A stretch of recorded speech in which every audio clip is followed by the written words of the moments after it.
அனைத்து ஊடக நண்பர்களுக்கும் பத்திரிகை நண்பர்களுக்கும் வணக்கம். இன்றைய தினம் மேதகு ஆளுநர் உரைக்கு மாண்பு முதலமைச்சர் அவர்கள் பதில் உரையாற்றினார்கள். நேற்றைய தினம் மேதகு ஆளுநர் உரையின் மீது அனைத்து இந்திய அண்ணா திராவிட முன்னேற்றக் கழகத்தின் சார்பாக பல்வேறு கருத்துக்களை நான் தெரிவித்திருந்தேன்.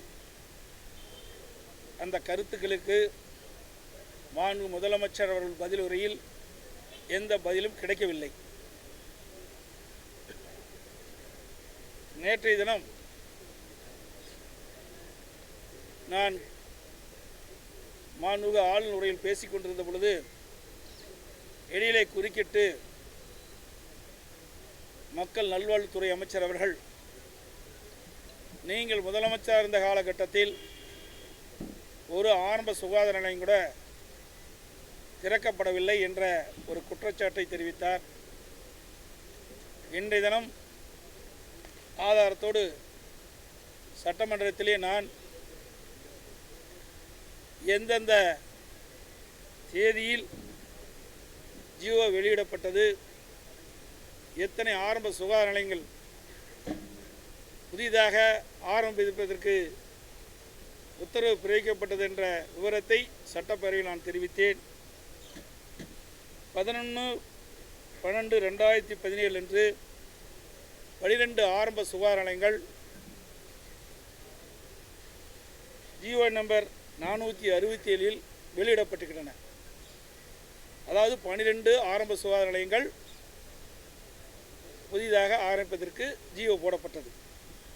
அதேபோல் 20/3/2018 அன்று தமிழகத்தில் 30 ஆரம்ப சுகாதார நிலையங்கள் புதிதாக ஆரம்பிப்பதற்கு ஜியோ நம்பர் 91 அரசாணை வெளியிடப்பட்டிருக்கின்றது. அதற்கு மீண்டும் மறுப்பு தெரிவிக்கின்றார். நேற்றைய தினம் வேண்டுமென்றே திட்டமிட்டு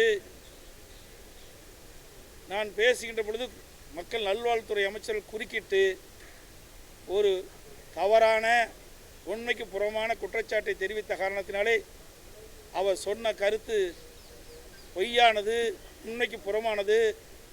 ஏற்கனவே அனைத்து இந்திய அண்ணா திராவிட முன்னேற்ற கழக அரசு இருக்கின்ற பொழுது, நான் முதலமைச்சராக இருக்கின்ற பொழுது 2017 2021 வரை 42 புதிய ஆரம்ப சுகாதார நிலையங்கள் திறக்கப்பட்டிருக்கின்றன. அதற்குள்ள ஜியோ நம்பரையும் நான் குறிப்பிட்டிருக்கின்றேன். இதை எதற்காக சொன்னேன் என்றால், நேற்றைய தினம் அவர் பேசியது தினகரன் பத்திரிகையிலே வெளியில் வந்திருக்கின்றது. அதற்காகத்தான் அதை மறுத்து இன்றைய தினம் சட்டமன்றத்திலே விளக்கத்தை கொடுத்திருக்கின்றேன். அதேபோல் திராவிட முன்னேற்ற கழக அரசு அமைத்து 33 மாத காலம் ஆகிறது. இந்த 33 மாத காலத்தில் பல்வேறு புதிய திட்டங்களை அவர்கள் அறிவித்தார்கள். பல்வேறு பிரச்சனைகள் ஏற்படுகின்ற பொழுதெல்லாம் திட்டங்கள் அறிவிக்கின்ற பொழுதும் சரி, பிரச்சனைகள் ஏற்படுவதும் சரி, அதற்கென்று ஒரு குழுவை போடுவார்கள்.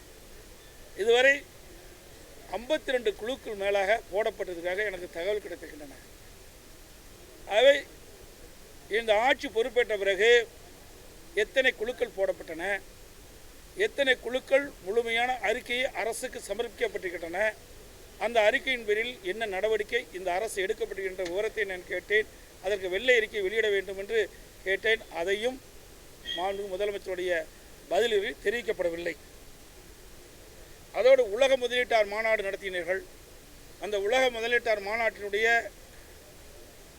பட்டியல், எந்தெந்த தொழிற்சாலைகள் தமிழகத்திற்கு வருகின்றது என்ற விவரம், அதில் எவ்வளவு பேருக்கு வேலை கிடைக்கும், எவ்வளவு புரிந்துணர்வு ஒப்பந்தம் போட்டிருக்கும் என்ற விவரத்தையும் நீங்கள் பதில்களில் தெரிவிக்க வேண்டும் சொன்னேன். அதையும் அவர்கள் தெரிவிக்கவில்லை. அதோடு உங்கள் தொகுதியில் முதல்வன் என்ற திட்டத்தில் சுமார் 20.30 லட்சம் மனுக்கள் பெற்றதாகவும், அதில் 19.30 லட்சங்கள் மனுக்கள் தீர்வு காணப்பட்டதும் என்று சொல்லியிருக்கின்றார்கள். அதில் சில விளக்கங்களை நான் கேட்டேன். இதில் எத்தனை மனுக்களுக்கு முழுமையான தீர்வு கிடைக்கப்பட்டிருக்கிறது, எத்தனை மனுக்கள் நிராகரிக்கப்பட்டன என்ற விவரம் முதலமைச்சருடைய பதில் உரையில் தெரிவிக்க வேண்டும் சொன்னால் அதுவும் தெரிவிக்கப்படவில்லை. மிக்ஜாம் புயல் சென்னைக்கு வந்த பொழுது கனமழை பொழிந்தது. அதோடு சென்னை சுற்றியுள்ள சில மாவட்டங்களில் கனமழை பொழிந்து மக்களுக்கு உடைமைகள் சேதமடைந்தன. இந்த கனமழையால் மக்களுக்கு நிறைய சேதங்கள் ஏற்பட்டது. அப்படி சேதம் ஏற்படுகின்ற பொழுது அதற்காக செலவழித்த தொகை எவ்வளவு என்று கேட்டேன். அதற்கும் பதில் இல்லை. அதேபோல் தென் மாவட்டங்களில் தூத்துக்குடி, திருநெல்வேலி, தென்காசி, கன்னியாகுமரி போன்ற தென் மாவட்டங்களில் கனமழை பொழிந்தது. அந்த கனமழை பொழிகின்ற பொழுது அங்கே கடும் சேதம் ஏற்பட்டது. அந்த சேதத்திற்கு எவ்வளவு செலவு அரசின் மூலமாக செலவழித்தீர்கள் என்ற விவரத்தை கேட்டேன். அதுவும் அவர் பதிலுரையிலே தெரிவிக்கப்படவில்லை. அதேபோல் 1 டிரில்லியன் பொருளாதார வளர்ச்சி என்று சொல்லியிருக்கின்றார்கள். அதற்கு என்ன யுத்திகளை கடைபிடிக்கின்றீர்கள்? 1 டிரில்லியன் பொருளாதார வளர்ச்சி என்று சொன்னால் சாதாரண விஷயம் அல்ல. அதற்கு இந்த அரசு என்னென்ன யுக்திகளை கடைபிடிக்கின்றது என்ற விவரத்தை சட்டமன்றத்திலே பதிலுரையிலே தெரிவிக்க வேண்டும். அதுவும் தெரிவிக்கவில்லை. அதேபோல் அவருடைய தேர்தல் அறிக்கையில் குறிப்பிட்டிருக்கிறார்கள் 11.7 லட்சம் ஹெக்டேர் தரிசு நிலங்களை சாகுபடிக்கு கொண்டு வரப்படும் என்று தேர்தல் அறிக்கையிலே குறிப்பிட்டிருக்கிறார். இதுவரை எத்தனை லட்சம் ஹெக்டேர் தரிசு நிலங்களை இன்றைக்கு சாகுபடிக்கு கொண்டு வரப்பட்ட என்ற விவரத்தை நீங்கள் பதிலில் தெரிவிக்க, அதுவும் தெரிவிக்கப்படவில்லை. அதேபோல் 10 லட்சம் ஏக்கர் உள்ள இருபோக சாகுபடி பரப்பை 20 லட்சம் ஏக்கராக உயர்த்தவும் சொன்னார்கள். அதற்கும் உண்டான பதில் இந்த பதிலுரையில் கிடைக்கப்படவில்லை. அதோடு மாண்பு முதலமைச்சர் அவர்கள் 2023 அன்று மேட்டூருக்கே நேராக வந்து ஜூன் 12ஆம் தேதி உரிய காலத்திலே டெல்டா மாவட்ட விவசாயிகளுக்கு குறுவை சாகுபடி குறித்த நேரத்திலே தண்ணீர் கிடைக்கும் என்று அறிவிப்பை வெளியிட்டு தண்ணீரை திறந்து விட்டார்கள். ஆனால் நமக்கு ஒவ்வொரு மாதமும் கர்நாடக அரசு காவிரியிலே தண்ணீர் திறந்துவிடும். அதை கேட்டு பெறவில்லை. அதனால் தண்ணீரை ஜூன் மாதம் 2023 ஜூன் மாதம் மேட்டூரிலிருந்து தண்ணீர் திறக்கப்பட்டு விட்டது. டெல்டா மாவட்ட விவசாயிகள் குறுவை சாகுபடிக்காக அவர்களும் முதலமைச்சர் திறந்து விட்டுவிட்டார் என்று சொல்லி அவர்களும் குறுவை சாகுபடி செய்து விட்டார்கள். ஆனால் முழுமையான தண்ணீர் கிடைக்காத காரணத்தினால் கிட்டத்தட்ட 5.2 லட்சம் ஹெக்டேர் குறுவை சாகுபடி செய்யப்பட்டதில் 3.5 ஹெக்டேர் அந்த பயிரிட்ட பயிர்கள் தண்ணீர் இல்லாமல் கருகி சேதமடைந்து விட்டன. அனைத்து இந்திய அண்ணா திராவிட முன்னேற்ற கழக அரசு இருக்கின்ற பொழுது ஒவ்வொரு ஆண்டும் குறுவை சாகுபடிக்கு பயிர் காப்பீட்டு திட்டத்தில் விவசாயிகள் சேர்த்துக்கொள்வோம். ஆனால் இந்த விடியா திமுக அரசு திராவிட மாடல் ஆட்சி என்று சொல்லிக்கொண்டு ஆட்சி செய்கின்ற திரு ஸ்டாலின் அவர்கள் இந்த குறுவை சாகுபடிக்கு பயிர் காப்பீட்டு திட்டத்தில் சேர்க்கப்படாத காரணத்தினால் இந்த குறுவை சாகுபடி செய்த விவசாயிகள் பாதிக்கப்பட்ட விவசாயிகளுக்கு காப்பீட்டு திட்டத்தின் மூலமாக அவர்களுக்கு அந்த காப்பீட்டு தொகை கிடைக்கவில்லை. அதை இந்த அரசு செய்த காரணத்தினால் விவசாயிகள் பாதிக்கப்பட்ட விவசாயிகளுக்கு அந்த பயிர் காப்பீட்டு திட்டத்தில் நிவாரணம் கிடைக்கவில்லை. ஒரு ஹெக்டருக்கு 84,000 ரூபாய் பயிர் காப்பீட்டு திட்டத்தில் செய்யப்பட்டிருந்தால் கிடைத்திருக்கும். அதை இந்த அரசு வழங்க வேண்டும் என்று நான் தெரிவித்தேன். அதற்கும் பதிலில்லை. அது மட்டுமில்லாமல் அதுக்கு பிறகு மழையை நம்பி நிலத்தடி நீரை நம்பி சம்பா தாளடி போன்ற பயிர்களை விவசாயிகள் பயிரிட்டார்கள். அதற்கும் உரிய நேரத்திலே தண்ணீர் திறக்கவில்லை. காலம் தாழ்த்தி தண்ணீர் 10 நாட்கள் திறந்தனால் அந்த பயிர்களும் வாடிக்கொண்டிருக்கின்றன. பல பயிர்கள் சம்பா தாளடி பயிர்கள் இன்றைக்கு கருகிவிட்டன. அதையெல்லாம் வேளாண் துறை அதிகாரிகளும் வருவாய்த்துறை அதிகாரிகளும் முழுமையாக கணக்கிட்டு ஒரு ஹெக்டருக்கு 1 ஏக்கருக்கு 35,000 ரூபாய் இழப்பீட்டுத் தொகை வழங்க வேண்டும் என்று நான் என்னுடைய ஆளுநர் உரைகளை நான் தெரிவித்தேன். அதற்கும் பதில் அளிக்கவில்லை. அதோடு இன்றைய தினம் விலைவாசி உயர்ந்து விட்டது. அந்த விலைவாசி உயர்வுடைய பட்டியலை நான் படித்தேன். இன்றைக்கு ஏழை எளிய நடுத்தர மக்கள் அன்றாடம் உழைத்து வாழ்கின்ற மக்களுக்கு இந்த விலைவாசி உயர்வு என்பது மிகப்பெரிய சுமை.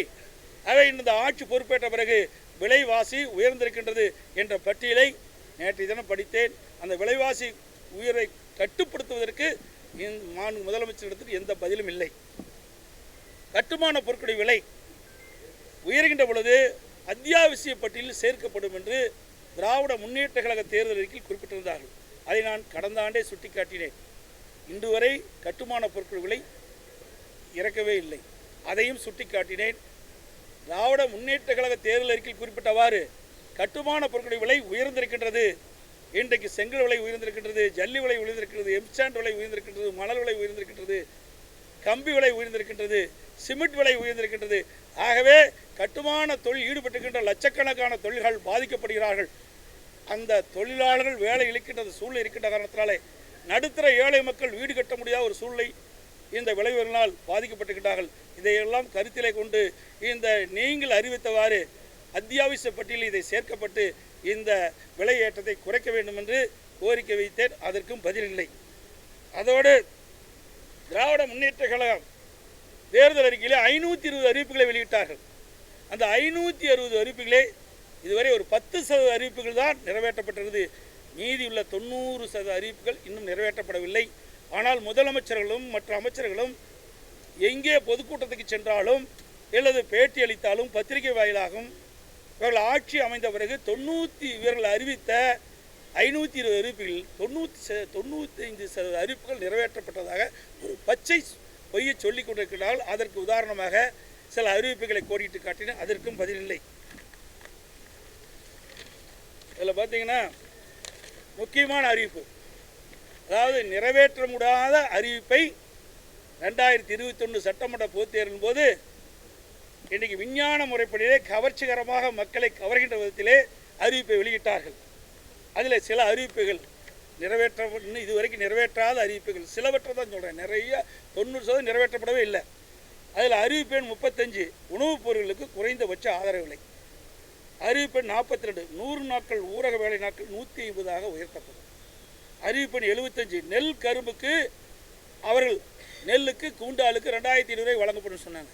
கரும்புக்கு ஒரு மெட்ரிக் டன் நெல்லுக்கு 4000 வழங்கப்படும் சொன்னாங்க. இது வரைக்கும் வழங்கலை. நேற்றைய தினம் அமைச்சர் சொல்கிறாரு, இன்னும் 33 மாதம் தானே இருக்குது, இன்னும் எஞ்சிய பகுதி இருக்குல்ல, அப்போ நாங்கள் உயர்த்தின்னு சொல்கிறாங்க. எப்படியெல்லாம் மக்களை ஏமாற்றம் என்பதை நீங்கள் புரிந்து கொள்ள வேண்டும். அதே போல் அறிவிப்பு 83 காவிரி குண்டாறு இணைப்பு. அனைத்து இந்திய அண்ணா திராவிட முன்னேற்ற கழக ஆட்சி இருக்கின்ற பொழுது நீண்ட நாட்களாக அந்த 5 மாவட்ட மக்கள் வறட்சியான பகுதியில் வாழ்கின்ற விவசாய தொழிலாளர்கள் தங்கள் பகுதியில் இருக்கின்ற ஏரிகள் குளங்கள் நிரப்பப்பட வேண்டும், அதற்காக காவிரி குண்டாறு திட்டத்தை நீங்கள் நிறைவேற்ற வேண்டும் என்று வேண்டுகோள் வைத்ததன் விளைவாக அனைத்து இந்திய அண்ணா திராவிட முன்னேற்ற கழக அரசு இருக்கின்ற பொழுது நான் முதலமைச்சராக இருக்கின்ற பொழுது நேரடியாக காவிரி குண்டார் இணைப்பு திட்டத்தை நிறைவேற்றுவதற்காக அடிக்கல் நாட்டி அந்த பணி துவங்கப்பட்டது. அதற்கு இதுவரை எந்த நிதியும் ஒதுக்கப்படவில்லை. அது கிடப்பிலே போட்டுவிட்டார். அறிவிப்பு 112 சேது சமுத்திர திட்டம் அறிவிப்போடு நின்று போச்சு. அறிவிப்பு 152 போக்குவரத்து பணியாளர் மீண்டும் பழைய ஓய்வு வழங்கப்படும். இன்றைக்கு போராடி கொண்டிருக்கின்றார்கள். இன்றைக்கு இவர்கள் அறிவித்த அறிவிப்பின்படி போக்குவரத்து தொழிலாளர்களுக்கு தேவையான பணப்பலன் வழங்க வேண்டும் என்று அவர்கள் வாதாடி கொண்டிருக்கிறார்கள். இன்னும் இந்த அரசு செவிசாய்க்கவில்லை. அறிவிப்பு 159 உயர்கல்வி கல்விக்கடன், அதுவும் இதுவரைக்கும் அறிவிக்கலை. 160 அறிவிப்பு நீட் தேர்வு ரத்து. ஆட்சிக்கு வந்தவுடன் முதல் கையெழுத்து நீட் தேர்வு ரத்து செய்யப்படும். இன்னும் ஒருபடி மேலே போய் விளையாட்டுத்துறை அமைச்சர் அவர்கள் சொன்னார், நீட் தேர்வு ரத்து செய்வதற்கு ரகசியம் இருக்குன்னு சொன்னார். இதுவரைக்கும் ரகசியத்தையே கண்டுபிடிக்க முடியல. நீயாவது கண்டுபிடிப்பார் என்று எதிர்பார்க்கிறோம். அதோட அறிவிப்பு 221 2 மாதங்களுக்கு ஒரு முறைக்கு பதில் மாதம் ஒரு முறை மின் கணக்கீடு அளவு செய்யப்படும். 2 மாதத்துக்கு வதற்க மின் அளவீடு எடுத்துக்கிட்டு இருந்தால் 1 மாதத்துக்கு வதற்க எடுக்கணும்னு சொன்னாங்க. அதுவும் செய்யலை. அறிவிப்பு 222 நிலைக்கட்டணம் 50 தடை செய்யப்படும் சொன்னாங்க. அதுவும் இல்லை. 240 நியாய விலைக்கடையில் மாதந்தோறும் 1 கிலோ சர்க்கரை கூடுதலாக வழங்கப்படும்னாங்க. அதுவும் கொடுக்கல. 225 அறிவிப்பெண் தாலிக்கு தங்க 25000 30,000 உயர்த்தப்படுனாங்க. அதான் 50,000 60,000 உயர்த்தப்படுனாங்க. திட்டத்தையே நிறுத்திட்டாங்க. அதுதான் இந்த ஆட்சியினுடைய சாதனை. அறிவிப்பெண் 309 அரசு ஊழியர்களுக்கு பழைய ஓய்வு திட்டம் வழங்கப்படும்னாங்க. அது போராட்டத்துக்கு வந்துட்டாங்க. நேற்றைய தினம் கூட அழைத்து பேசியிருக்கிறாங்க. என்ன தீர்வு காணல. படிக்காதவங்களையும் ஏமாத்துறாங்க, படித்தவங்களையும் ஏமாத்துகின்ற ஒரே அரசு திராவிட மாடல் அரசு தான். அதோட நான் ஏற்கனவே சொல்லி 468 இந்த கட்டுமான பொருட்களுடைய விலை பற்றி நான் சொல்லிட்டேன். அதுவும் எந்த அறிவிப்பும் அவர் வெளியிடலை. அறிவிப்பு 487 சொத்து வரி அதிகரிக்க மாட்டாதுன்னு சொன்னாங்க. இதில் சொல்லிட்டு ஆட்சிக்கு வந்த உடனே வீட்டு வரியை உயர்த்திட்டாங்க, கடை வரியை உயர்த்திட்டாங்க, மின் கட்டணத்தை உயர்த்திட்டாங்க. எதெல்லாம் உயர்த்த மாட்டேன்னு சொன்னாங்களோ அத்தனையும் உயர்த்திய அரசாங்கம் தான் விடியாதிமுக அரசாங்கம். 503 அறிவிப்பு எரிவாயு சிலிண்டருக்கு மானியம் 100 ரூபா வழங்கப்படுனாங்க. கனவுல தான் மக்கள் கட்டிகிட்டு இருக்கிறாங்க, இன்னும் நனவாகலை. அதே போல் அறிவிப்பு 504 பெட்ரோல் டீசல் விலை குறைக்கப்படுனாங்க. இதான் ஆட்சிக்கு வந்த பிறகு பெட்ரோல் மட்டும் கொஞ்சம் குறைச்சிட்டாங்க. அதுக்கு பிறகு பெட்ரோல் டீசல் விலை குறைக்கவில்லை அவர்கள் சொன்னபடி. ஆகவே இதையெல்லாம் முக்கியமான அறிவிப்புகள். ஆகவே தான் நான் சொன்னேன், திராவிட முன்னேற்ற கழக தேர்தல் நேரத்தில் அறிவிக்கப்பட்ட 520 அறிவிப்புகளில் வெறும் 10% அறிவிப்புகள் தான் நிறைவேற்றப்பட்டிருக்கிறது. மீதமுள்ள 90% அறிவிப்புகள் இன்னும் நடைமுறைக்கு வரவில்லை. அதற்கு உண்டான பதில் வெள்ளை அறிக்கை வெளியிடணும் சொன்னால் அதுவும் இல்லை. அதேபோல் நான் பேசுவதை நேரலையில் ஒளிபரப்பது கிடையாது. நான் பேசுகிறத மட்டும் கட் பண்ணிட்டாங்க. அதுக்கு பிறகு சட்டமன்றம் முடிஞ்ச பிறகு சிலதெல்லாம் எடிட் பண்ணி அதை கொடுப்பாங்க. அதுவும் நேற்று கொடுக்க மறுத்துட்டாங்க. இதுதான் இந்த அரசியல் இருக்குது. இன்னொன்று கொடுக்கணும். அதோட இன்றைய தினம் நேற்றைக்கும் இன்றைக்கும் மாற்றுத்திறனாளிகள் அவருடைய 9 அம்ச கோரிக்கையை வலியுறுத்தி அவர்கள் வெவ்வேறு காவல் ஆணையாளர் அலுவலகத்துக்கு அருகில் போராட்டம் நடத்திட்டு வந்தாங்க. நேற்றைய தினம் அந்த பார்வையற்றவர்கள் மாற்றுத்திறனாளிகளை கைது செய்து விடுதலை செய்தார்கள். இன்றைய தினமும் அவர்கள் போராட்டம் நடத்தினார்கள். அவர்கள் போராட்டம் நடத்தியவர்களை கைது செய்கின்றார்கள். அதை பற்றியும் நான் முதலமைச்சருடைய கவனத்துக்கு கொண்டு வந்தேன். அவர்கள் கேட்பதெல்லாம் இன்றைக்கு பார்வையற்றோர் பார்வை குறைபாடு உள்ளவர்களுக்கு 1% வழங்க வேண்டும் என்று அரசாணையிலே குறிப்பிட்டுள்ளது. அதில் தான் அவர்கள் கேட்குறாங்க. பார்வையற்றோர் அதுதான் கேட்குறாங்க. அதில் அரசு பள்ளி அரசு கல்லூரியில் கிட்டத்தட்ட 1000க்கும் மேற்பட்ட பணியிடங்கள் காலியாக இருக்கின்றது. அதில் இந்த பார்வையற்றவர்களுக்கு பார்வை குறைபாடு உள்ளவர்களுக்கு எங்களுக்கு அந்த பணி நியமனம் கிடைப்பதற்கு இந்த அரசு வழிவகை செய்ய வேண்டும் என்று போராட்டம் நடத்தினார் என்று நான் மாண்பு முதலமைச்சரை கேட்டேன். மாண்பு அமைச்சர்கள் எழுந்து இதற்கு பதில் சொல்லாமல் ஏதோ பதிலை சொல்லி அதையும் கைவிட்டுவிட்டார். இதெல்லாம் விமர்சனம் இல்லை, இது உண்மை.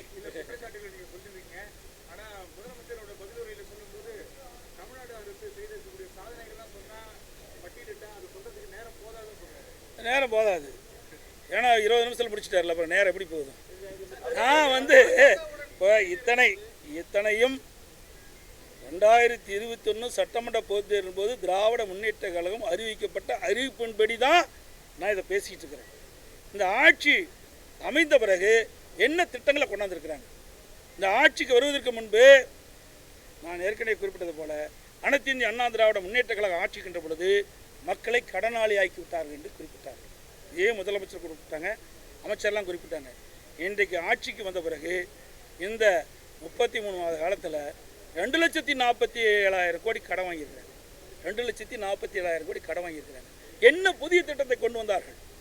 உங்களுக்கு அத்தனை பேருக்கும் பத்திரிகை உடன்படல அத்தனை பேருக்கு தெரியும். என்ன புதிய திட்டத்தை கொண்டு வந்து அதனால் மக்கள் என்ன நன்மை பெற்றுக்கிறாங்க? அனைத்து இந்திய அண்ணா திராவிட முன்னேற்ற கழகம் ஆட்சி இருக்கின்ற பொழுது இன்றைக்கு ஏழை எளிய மக்கள் அந்த குடும்பத்தில் இருந்த மாணவி மடிக்கணி கொடுத்தோம். சும்மா 52,30,000 பேர் கொடுத்தோம். 52,30,000 பேர் கொடுத்தோம். அதுக்கு மட்டும் சுமார் 7,000 கோடி கொடுத்தோம். தாலிக்கு தங்கம் உடைய தேர்தல் அறிக்கையிலே சொல்லியிருக்கிறாங்க. அதை விட உயர்த்தி வழங்கணும்னு சொன்னாங்க. நாங்கள் கொண்டு வந்த திட்டத்தை இப்போ ரத்து பண்ணிட்டாங்க. அம்மா மெடிக்கல் இன்னைக்கு ரத்து பண்ணிட்டாங்க. அதோட 2014 விவசாயிகள் கடன் தள்ளுபடி சொன்னாங்க. அம்மா தள்ளுபடி செஞ்சாங்க. அதே மாதிரி நிறைய கல்லூரிகளை திறந்தோம், நிறைய பாலங்களை கட்டி கொடுத்தோம். இந்தியாவிலேயே தார் சாலை அதிக நீளமுள்ள மாநிலம் என்ற பெருமையை பெறுகின்ற அளவிற்கு அதிகமான தார் சாலை அமைத்து கொடுத்தோம். அடிப்படை வசதி நிறைய தடுப்பணைகளை கட்டணும். நஞ்சை புகழூர் தடுப்பணை, ஆதனூர் குமாரமங்கலத்தில் தடுப்பணை, அத்திக்கடை அவனாசி திட்டம், 100 ஏரி வறண்ட ஏரிகளுக்கு 100 நீர் நிரப்புகின்ற திட்டம் சேலம் மாவட்டத்தில், குடிமராமத்து திட்டத்தில் 1240 கோடி. இப்படி பல திட்டங்களை நாங்கள் நிறைவேற்றிக்கிறோம். ஒரு திட்டமாவது இந்த ஆட்சி நிறைவேற்றிருக்காங்களா? ஒரு பெரிய திட்டமாக நிறைவேற்றிருக்காங்களா? அது மட்டும் இல்லை, மெட்ரோ ரயில் திட்டம் சுமார் 63,000 கோடிக்கு மாண்புட அம்மா அரசு இருக்கின்ற நான் முதலமைச்சர் இருக்கின்ற மத்திய உள்துறை அமைச்சரை அழைத்து அடிக்கல் நாட்டணும். இதுவரைக்கும் இந்தியாவிலேயே ஒரே காலகட்டத்தில் ஒரு திட்டத்துக்கு 63,000 கோடிக்கு அடிக்கல் நாட்டி சரித்திரம் கிடையாது. அந்த வரலாற்றையும் அதிமுக அரசு தான் படைச்சது. அதனுடைய பணி என்னன்னு கேட்டேன். நேற்றைய தினம் பேசுகின்ற பொழுது மெட்ரோ ரயில் திட்டம் கட்டம் 2 ஆரம்பிக்கப்பட்டிருக்கின்றன. இந்த ஆரம்பிக்கப்பட்ட பொழுது ஆட்சி மாற்றம் ஏற்பட்ட போது திராவிட முன்னேற்ற கழக ஆட்சி வந்திருக்குது. அந்த ஆட்சிக்கு வந்த பிறகு என்னென்ன எவ்வளவு தூரம் இன்றைக்கு மெட்ரோ ரயில் பாதை அமைச்சிருக்கிறீங்க, அதற்கு செலவழித்த தொகை எவ்வளவு, மத்திய அரசிடம் எவ்வளோ தொகை வந்தது என்ற விவரங்கள்லாம் பதிலுரை தெரிவிக்கணும்னு சொன்னேன். அதையும் தெரிவிக்கல. அதுதான் நான் அதுக்கு தாங்க நான் விளக்கம் கேட்குறது. விளக்கம் சொன்னால் தானே ஆகும். ஆக 70% மாநில அரசு கடனாக பெறும், மீதி 30% மாநில அரசு மத்திய அரசு பகிர்ந்து அடிப்படையில் கொடுப்பாங்க. அந்த விளக்கத்தையும் கொடுக்கலையே. நீங்கள் 63,000 கோடினா அதில் எவ்வளவு கடன் வாங்கியிருக்குது, எவ்வளோ மாநில அரசு போட்டிருக்குது, நீ எவ்வளோ வரும்னு சொன்னால் தானே நாம் மீறி அதை பேச முடியும். எதுவுமே 10வது வாரம் தான் எப்படி மக்களுக்கு தெரியும்? ஒரு அரசாங்கம் என்பது ஆளுங்கட்சி எதிர்கட்சி, ஒரு நாணயத்துக்கு இரு பக்கம் மாதிரி. இன்றைக்கு எதிர்கட்சி எந்த அளவுக்கு வலிமையாக இருக்கிறதோ அப்பொழுது ஆளுங்கட்சி சிறப்பாக செயல்பட முடியும். ஆக இன்றைக்கு மக்கள் ஆளுங்கட்சியை நம்பித்தான் இருக்கின்றார்கள். ஆக எதிர்கட்சி மக்களுடைய பிரச்சனையை சுட்டி காட்டுவது என்னுடைய கடமை. அதற்குரிய பதில் கிடைக்க வேணும்ல, பதிலே இல்லையே. ஆமாம், நாங்கள் சொல்லி தான் இருக்கிற. அதுக்கு கவர்மெண்ட் வச்சுட்டு இருக்கிறீங்க. எது கவர்மெண்ட் இருக்கிறீங்க? யார்கிட்ட கவர்மெண்ட் கொடுத்தது? உங்களுக்கு தானே கவர்மெண்ட் கொடுத்தாங்க, நீங்கள் தானே அதை செய்யணும். அனைத்து இந்திய அண்ணா திராவிட முன்னேற்ற கழகம் ஆட்சி கண்ட பொழுது காவிரி நதிநீர் பிரச்சனை 50 ஆண்டு காலம் தீர்க்க முடியாத பிரச்சனையை மாண்பு நீதி புரட்சி தலைவி அம்மா இருக்கின்ற போது சட்ட போராட்டம் நடத்தினாங்க. உச்சநீதிமன்றத்தில் சரியான தீர்ப்பை நாங்கள் பெற்றோம். தீர்ப்பு பெற்ற பிறகு அதை நடைமுறைப்படுத்த காலதாமதமாச்சு மத்திய அரசாங்கம். கூட்டணியில் இருந்தாலும் எங்களுடைய நாடாளுமன்ற 37 பேர் தொடர்ந்து 22 நாட்கள் உச்சநீதிமன்றம் அளித்த தீர்ப்பை நடைமுறைப்படுத்த வேண்டும் என்று நாடாளுமன்றத்தை ஒத்திவைத்த வரலாறு படைத்த கட்சி அதிமுக கட்சி. நீங்கள் ஏதாவது ஒன்றதா செஞ்சீங்களா? உங்களுக்கு நிதி வரல, உடனே எங்கே கேட்கணும்? கேட்குற இடத்துல கேட்டால் தாங்க நிதி வரும். எங்கிட்டே நாடாளுமன்றம் இல்லையே. ஒருத்தர் இருந்தார், அவரும் போயிட்டாங்க. ஆக கேட்க வேண்டிய இடத்துல கேட்டால் தானே நிதி கிடைக்கும். உங்களுக்கு எத்தனை இருக்காங்க? கிட்டத்தட்ட 39 38 பேர் இருக்கிறாங்க. பாண்டிச்சேரி 40.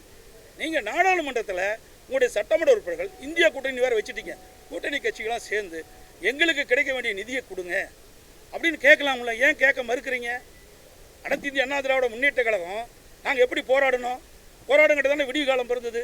அதே போல் நமக்கு கிடைக்க வேண்டிய பங்கு, நமக்கு கிடைக்க வேண்டிய மத்திய அரசு வந்து நமக்கு கிடைக்க வேண்டிய நிதி பெறுவதற்கு நாடாளுமன்றத்தில் நீங்கள் என்ன குரல் கொடுத்தீங்க?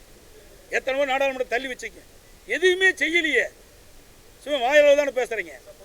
அப்புறம் ஒரே நிமிஷம், நேற்று தினம் இன்றைக்கு காலையில் ஒரு பத்திரிகையில் பார்த்தோம், திமுகவும் அண்ணா திமுகவும் ஒன்றாச்சு அப்படி தினமலரில் ஒரு பத்திரிகை போட்டிருக்காங்க. அப்படி தோல் மேலே கையை போட்டு போகிற மாதிரி. ஏங்க, உங்களுக்கு பத்திரிக்கை வைக்கிறதுக்கு நாங்கள் தான் கிடச்சோமா? நல்லா சிந்திச்சு பாருங்கள். தயவு செய்து அல்கூர்ந்து பத்திரிகையாளர்கள் இன்றைக்கு தர்ம நீதியாக பத்திரிகை வெளியிட வேண்டும்.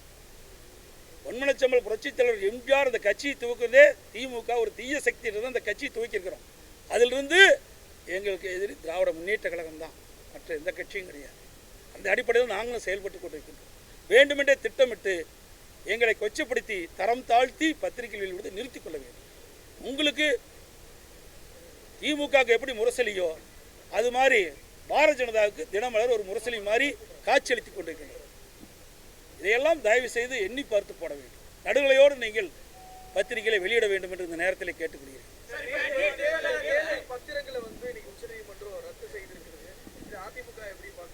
எங்களுக்கு அந்த மாதிரி படமே வரலையே. வந்தால் தானே எங்களுக்கு தெரியும். அதாவது எங்களுக்கு அது மாதிரி வாய்ப்பு இல்லைப்பா. வாய்ப்பு இருந்தால் எங்களுக்கு அதை பற்றி தெரியும், பத்திரத்தை பற்றியெல்லாம் தெரியும். எங்களுக்கு தெரியல. இப்போ தான் நீங்கள் சொல்லியிருக்கிறீங்க. அதான் எங்கள் ஆளுன்னு சொன்னாங்க வரும்போது. அது முழு விவரம் கிடைச்ச பிறகு நான் தகவலை சொல்கிறேன்.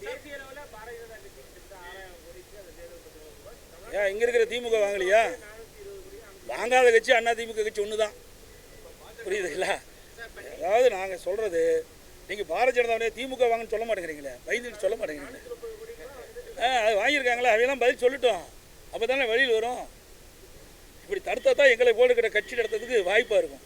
ஏன்னா ஏகப்பட்ட பணம் இவர் கொள்ளையடிக்கிறது மட்டும் இல்லாமல் இது மாதிரி பத்திரத்தின் மூலம் நிறைய நிதி திரட்டி எங்களை போல இருக்கிற கட்சி ஒடுக்குறாங்க, நெசுக்குறாங்க.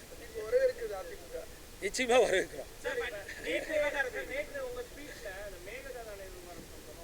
அதுவும் சொன்னேன். இந்த ஆட்சி வந்த பிறகு என்ன செஞ்சாங்க? ஒன்றுமே கண்டுக்கல. நல்லா சிந்திச்சு பாருங்கள். காவிரி மேலாண்மை காவிரி நீர்முறைப்படுத்தும் ரெண்டும் அமைக்கப்பட்டிருக்கு. அதனுடைய பணி செய்யாமல் அதுக்குன்னு ஒரு வரையறுக்கப்பட்டிருக்கின்றது. அதனுடைய பணி, அதாவது நீர் முறைப்படுத்த முடியும்னா அங்கே எவ்வளோ தண்ணி வருது, எவ்வளோ டேம் இருக்குது என்னென்னு பரிந்துரைத்து ஆணையத்துக்கு பண்ணணும். ஆணையம் வந்து ஒவ்வொரு மாதம் கூடி அதுக்கு சம்மந்தப்பட்ட மாநிலத்தில் எவ்வளோ தண்ணின்னு பகிர்ந்து கொடுப்பாங்க. அதுதான் அதனுடைய வேலை. நாங்கள் இருக்கும்போது என்னாச்சு, இதே மாதிரி கொண்டு வந்தாங்க, கர்நாடக அரசு கொண்டு வந்தாங்க. நாங்கள் கடுமையாக எதிர்த்தோம், அதை நிராகரிச்சிட்டாங்க. அது மட்டும் இல்லை, நான் மத்திய நீர்வள ஆணையம் நினைக்கிறேன், அவர் மீது நாங்கள் உச்சநீதிமன்றம் மான நஷ்ட விலக்கே போட்டோம். இன்றைக்கு என்ன ஆச்சு, இன்றைக்கு ஆளுகின்ற திராவிட முன்னேற்ற கழகம், திராவிட மாடல் ஆட்சி சொல்லின்றவர் அந்த ஆணையத்து கூட்டத்தில் கலந்துக்கிட்டு அங்கே வந்து என்ன பேசுனான்னு எங்களுக்கு தெரியாது. பத்திரிகை ஊடகத்திலையும் பார்க்குறது தானே, அமைச்சர் சொல்கிறதானே எங்களுக்கு தெரியும், நாங்கள் எதிர்க்கட்சி. அதனால் அதில் வந்து இன்றைக்கி சென்ட்ரல் வாட்டர் கமிஷனுக்கு இன்றைக்கி அதுக்கு வந்து சிபாரிசு செஞ்சு அனுப்பிச்சிருக்கிறாங்க. அப்போ ஏதாவது நடவடிக்கை எடுத்துகிட்டு என்ன ஆகிறது, அதுதான் நான் இன்றைக்கு தினம் பேசுகிறேன். ஏன் இவ்வளோ மெத்தனதாரமாக இருக்கிறீங்க? எவ்வளோ கஷ்டப்பட்டு 50 ஆண்டு காலம் போராடி உச்சநீதிமன்றத்தில் நல்ல தீர்ப்பு நாங்கள் பெற்று தந்ததை அதை கூட காப்பாற்ற மாட்டேங்கிறீங்க. உச்சநீதிமன்றம் தெளிவாக தீர்ப்பு கொடுத்துருக்குது, ஆணையத்துக்கு என்ன பவரு, இதுக்கு என்ன பவர்னு மத்திய அரசாங்கம் நிர்ணயிக்கப்படும். அந்த அதிகாரத்துக்கு அப்பாற்பட்டு போகின்ற பொழுது நீங்கள் வந்து ஏன் அந்த கூட்டத்தில் கலந்துக்கிறீங்க? நிராகரிக்க வேணும்ல, அதுதான் நேற்று பேசினேன்.